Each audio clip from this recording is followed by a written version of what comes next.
নমস্কার দাদা। ওই আমি আর কি আবার এলুম, একটা কথা বলি।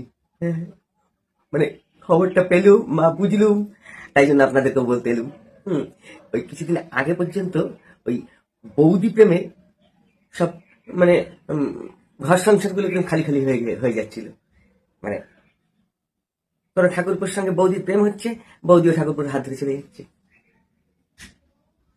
মধ্যেখানে শুনেছিলাম আমাদেরই মানে একটু দূরে অবশ্য, আহ, পাড়ার থেকে নাকি 500টি বউ অন্য কারোর সঙ্গে মানে দেওরের হাত ধরে নতুন। এবারে সেগুলো আর হচ্ছে না, বৌদির সঙ্গে প্রেম হচ্ছে কিন্তু নিয়ে আর যাওয়া যাচ্ছে না। কেন বলুন তো? উম উম উম উম কেসটা অন্য জায়গায়।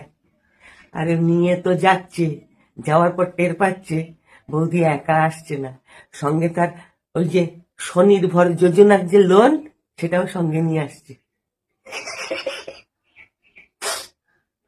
শুধু বউ নিয়েছে, লোন শোধ করবার দায়িত্ব তোর বরের নেই।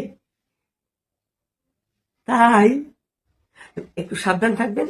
এখন প্রেম হচ্ছে, সবই হচ্ছে, আমি অন্য কিছু বলছি না, কিন্তু আর নিয়ে আর যাচ্ছে না, নতুন সংসার আর হচ্ছে না। যাক, এখন আসে, পরে